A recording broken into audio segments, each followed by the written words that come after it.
ॐ हरिहराय नमः। ॐ विष्णुशङ्कराय नमः। ॐ शङ्करनारायणाय नमः। ॐ हरहराय नमः। ॐ देवदेवाय नमः। ॐ जगदीश्वराय नमः। ॐ जगन्नाथाय नमः। ॐ विश्वनाथाय नमः। ॐ विश्वम्भराय नमः। ॐ त्रिलोकेशाय नमः। ॐ परब्रह्मणे नमः। ॐ सनातनाय नमः। ॐ अनन्ताय नमः। ॐ अच्युताय नमः। ॐ महेश्वराय नमः। ॐ नारायणाय नमः। ॐ शिवाय नमः। ॐ हरये नमः। ॐ गोविन्दाय नमः। ॐ शम्भवे नमः। ॐ माधवाय नमः। ॐ रुद्राय नमः। ॐ केशवाय नमः। ॐ नीलकण्ठाय नमः। ॐ दामोदराय नमः। ॐ त्र्यम्बकाय नमः। ॐ पद्मनाभाय नमः। ॐ चन्द्रशेखराय नमः।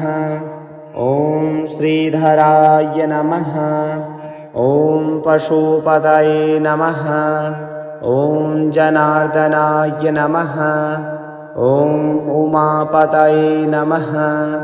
ॐ वासुदेवाय नमः। ॐ गङ्गाधराय नमः। ॐ हृषीकेशाय नमः। ॐ भूतनाथाय नमः। ॐ श्रीपतये नमः। ॐ कैलासनाथाय नमः। ॐ मुकुन्दाय नमः। ॐ मृत्युञ्जयाय नमः। ॐ आदिदेवाय नमः। ॐ योगेश्वराय नमः। ॐ भक्तवत्सलाय नमः। ॐ करुणासागराय नमः। ॐ दयानिधये नमः। ॐ कृपानिधये नमः। ॐ विश्वरूपाय नमः। ॐ सर्वेश्वराय नमः। ॐ सर्वात्मने नमः। ॐ सर्वज्ञाय नमः। ॐ सर्वशक्तिमते नमः। ॐ सर्वमङ्गलाय नमः। ॐ भक्तप्रियाय नमः। ॐ भक्तपालकाय नमः। ॐ भक्तरक्षकाय नमः। ॐ शरणागतवत्सलाय नमः। ॐ धर्मसंस्थापकाय नमः। ॐ धर्मपालाय नमः। ॐ सत्यरूपाय नमः। ॐ ज्ञानमूर्तये नमः। ॐ चिदानन्दाय नमः। ॐ आनन्दमयाय नमः। ॐ निर्विकाराय नमः। ॐ निरञ्जनाय नमः। ॐ निराकाराय नमः। ॐ साकाराय नमः। ॐ कालातीताय नमः। ॐ कालीश्वराय नमः। ॐ त्रिगुणातीताय नमः। ॐ गुणनिधये नमः। ॐ वेदवेद्याय नमः। ॐ वेदमूर्तये नमः। ॐ यज्ञरूपाय नमः। ॐ यज्ञेश्वराय नमः। ॐ तपोमूर्तये नमः। ॐ योगमूर्तये नमः। ॐ मोक्षप्रदाय नमः। ॐ भवबन्धविमोचकाय नमः। ॐ संसारतारकाय नमः। ॐ पापनाशनाय नमः। ॐ दुःखहर्त्रे नमः। ॐ सुखप्रदाय नमः। ॐ अभयप्रदाय नमः। ॐ वरदाय नमः। ॐ सिद्धिदाय नमः। ॐ ऐश्वर्यप्रदाय नमः। ॐ कल्याणप्रदाय नमः। ॐ मङ्गलमूर्तये नमः।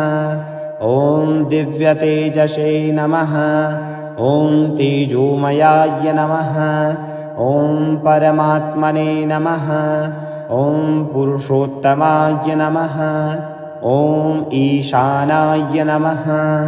ॐ श्रीकण्ठाय नमः।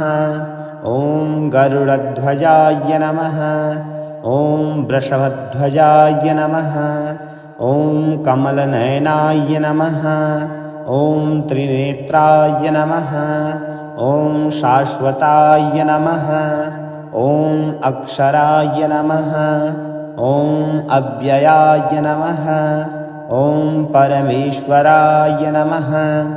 ॐ हरिहराय नमः। ॐ विष्णुशङ्कराय नमः। ॐ शङ्करनारायणाय नमः। ॐ हरहराय नमः। ॐ देवदेवाय नमः। ॐ जगदीश्वराय नमः। ॐ जगन्नाथाय नमः। ॐ विश्वनाथाय नमः। ॐ विश्वम्भराय नमः। ॐ त्रिलोकेशाय नमः। ॐ परब्रह्मणे नमः। ॐ सनातनाय नमः। ॐ अनन्ताय नमः। ॐ अच्युताय नमः। ॐ महेश्वराय नमः।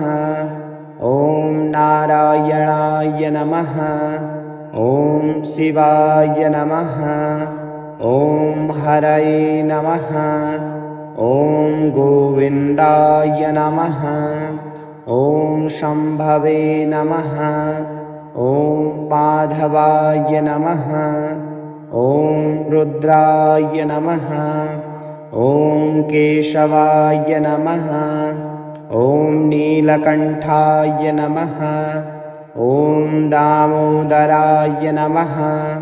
ॐ त्र्यम्बकाय नमः। ॐ पद्मनाभाय नमः। ॐ चन्द्रशेखराय नमः। ॐ श्रीधराय नमः। ॐ पशुपतये नमः। ॐ जनार्दनाय नमः। ॐ उमापतये नमः। ॐ वासुदेवाय नमः। ॐ गङ्गाधराय नमः। ॐ ऋषिकेशाय नमः। ॐ भूतनाथाय नमः। ॐ श्रीपतये नमः। ॐ कैलासनाथाय नमः। ॐ मुकुन्दाय नमः। ॐ मृत्युञ्जयाय नमः। ॐ आदिदेवाय नमः। ॐ योगेश्वराय नमः।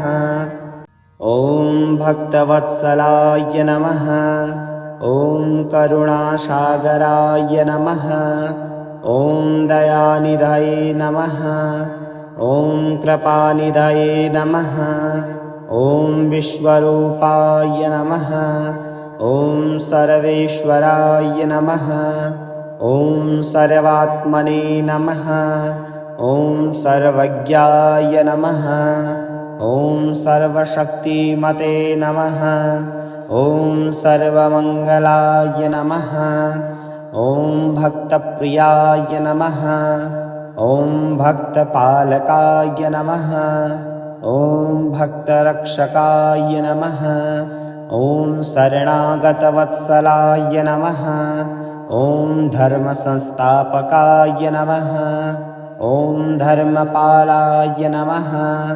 ॐ सत्यरूपाय नमः। ॐ ज्ञानमूर्तये नमः। ॐ चिदानन्दाय नमः। ॐ आनन्दमयाय नमः। ॐ निर्विकाराय नमः। ॐ निरञ्जनाय नमः। ॐ निराकाराय नमः। ॐ साकाराय नमः। ॐ कालातीताय नमः। ॐ कालीश्वराय नमः। ॐ त्रिगुणातीताय नमः। ॐ गुणनिधये नमः। ॐ वेदवेद्याय नमः। ॐ वेदमूर्तये नमः। ॐ यज्ञरूपाय नमः। ॐ यज्ञेश्वराय नमः। ॐ तपोमूर्तये नमः। ॐ योगमूर्तये नमः। ॐ मोक्षप्रदाय नमः। ॐ भवबन्धविमोचकाय नमः। ॐ संसारतारकाय नमः। ॐ पापनाशनाय नमः। ॐ दुःखहर्त्रे नमः। ॐ सुखप्रदाय नमः। ॐ अभयप्रदाय नमः। ॐ वरदाय नमः।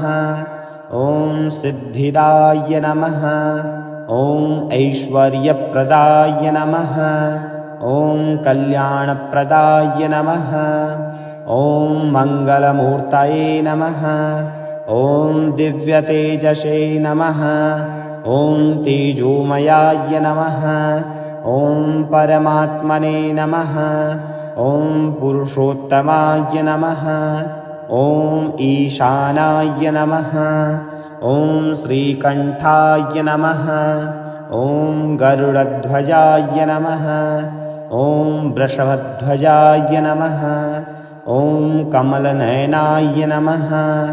ॐ त्रिनेत्राय नमः। ॐ शाश्वताय नमः। ॐ अक्षराय नमः। ॐ अव्ययाय नमः। ॐ परमेश्वराय नमः। ॐ हरिहराय नमः। ॐ विष्णुशङ्कराय नमः। ॐ शङ्करनारायणाय नमः। ॐ हरहराय नमः। ॐ देवदेवाय नमः। ॐ जगदीश्वराय नमः। ॐ जगन्नाथाय नमः। ॐ विश्वनाथाय नमः। ॐ विश्वम्भराय नमः। ॐ त्रिलोकेशाय नमः। ॐ परब्रह्मणे नमः। ॐ सनातनाय नमः। ॐ अनन्ताय नमः। ॐ अच्युताय नमः। ॐ महेश्वराय नमः। ॐ नारायणाय नमः। ॐ शिवाय नमः। ॐ हरये नमः। ॐ गोविन्दाय नमः। ॐ शम्भवे नमः। ॐ माधवाय नमः। ॐ रुद्राय नमः। ॐ केशवाय नमः। ॐ नीलकण्ठाय नमः। ॐ दामोदराय नमः। ॐ त्र्यम्बकाय नमः। ॐ पद्मनाभाय नमः। ॐ चन्द्रशेखराय नमः। ॐ श्रीधराय नमः। ॐ पशुपतये नमः। ॐ जनार्दनाय नमः। ॐ उमापतये नमः। ॐ वासुदेवाय नमः। ॐ गङ्गाधराय नमः। ॐ हृषीकेशाय नमः। ॐ भूतनाथाय नमः। ॐ श्रीपतये नमः। ॐ कैलासनाथाय नमः। ॐ मुकुन्दाय नमः। ॐ मृत्युञ्जयाय नमः। ॐ आदिदेवाय नमः। ॐ योगेश्वराय नमः। ॐ भक्तवत्सलाय नमः। ॐ करुणासागराय नमः। ॐ दयानिधये नमः। ॐ कृपानिधये नमः। ॐ विश्वरूपाय नमः। ॐ सर्वेश्वराय नमः। ॐ सर्वात्मने नमः। ॐ सर्वज्ञाय नमः। ॐ सर्वशक्तिमते नमः। ॐ सर्वमङ्गलाय नमः। ॐ भक्तप्रियाय नमः। ॐ भक्तपालकाय नमः। ॐ भक्तरक्षकाय नमः। ॐ शरणागतवत्सलाय नमः। ॐ धर्मसंस्थापकाय नमः। ॐ धर्मपालाय नमः। ॐ सत्यरूपाय नमः। ॐ ज्ञानमूर्तये नमः। ॐ चिदानन्दाय नमः। ॐ आनन्दमयाय नमः। ॐ निर्विकाराय नमः। ॐ निरञ्जनाय नमः। ॐ निराकाराय नमः। ॐ साकाराय नमः। ॐ कालातीताय नमः। ॐ कालीश्वराय नमः। ॐ त्रिगुणातीताय नमः। ॐ गुणनिधये नमः। ॐ वेदवेद्याय नमः। ॐ वेदमूर्तये नमः। ॐ यज्ञरूपाय नमः। ॐ यज्ञेश्वराय नमः। ॐ तपोमूर्तये नमः। ॐ योगमूर्तये नमः। ॐ मोक्षप्रदाय नमः। ॐ भवबन्धविमोचकाय नमः। ॐ संसारतारकाय नमः। ॐ पापनाशनाय नमः। ॐ दुःखहर्त्रे नमः। ॐ सुखप्रदाय नमः। ॐ अभयप्रदाय नमः। ॐ वरदाय नमः। ॐ सिद्धिदाय नमः। ॐ ऐश्वर्यप्रदाय नमः। ॐ कल्याणप्रदाय नमः। ॐ मङ्गलमूर्तये नमः। ॐ दिव्यतेजसे नमः। ॐ तेजोमयाय नमः। ॐ परमात्मने नमः। ॐ पुरुषोत्तमाय नमः। ॐ ईशानाय नमः। ॐ श्रीकण्ठाय नमः। ॐ गरुडध्वजाय नमः। ॐ वृषभध्वजाय नमः। ॐ कमलनयनाय नमः। ॐ त्रिनेत्राय नमः। ॐ शाश्वताय नमः। ॐ अक्षराय नमः। ॐ अव्ययाय नमः। ॐ परमेश्वराय नमः। ॐ हरिहराय नमः। ॐ विष्णुशङ्कराय नमः। ॐ शङ्करनारायणाय नमः। ॐ हरहराय नमः। ॐ देवदेवाय नमः। ॐ जगदीश्वराय नमः। ॐ जगन्नाथाय नमः। ॐ विश्वनाथाय नमः। ॐ विश्वम्भराय नमः। ॐ त्रिलोकेशाय नमः। ॐ परब्रह्मणे नमः। ॐ सनातनाय नमः। ॐ अनन्ताय नमः। ॐ अच्युताय नमः। ॐ महेश्वराय नमः। ॐ नारायणाय नमः। ॐ शिवाय नमः। ॐ हरये नमः। ॐ गोविन्दाय नमः। ॐ शम्भवे नमः। ॐ माधवाय नमः। ॐ रुद्राय नमः। ॐ केशवाय नमः। ॐ नीलकण्ठाय नमः। ॐ दामोदराय नमः। ॐ त्र्यम्बकाय नमः। ॐ पद्मनाभाय नमः। ॐ चन्द्रशेखराय नमः। ॐ श्रीधराय नमः।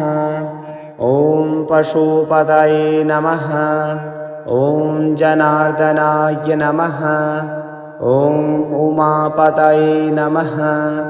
ॐ वासुदेवाय नमः। ॐ गङ्गाधराय नमः। ॐ ऋषिकेशाय नमः। ॐ भूतनाथाय नमः। ॐ श्रीपतये नमः। ॐ कैलासनाथाय नमः। ॐ मुकुन्दाय नमः। ॐ मृत्युञ्जयाय नमः। ॐ आदिदेवाय नमः। ॐ योगेश्वराय नमः। ॐ भक्तवत्सलाय नमः। ॐ करुणासागराय नमः।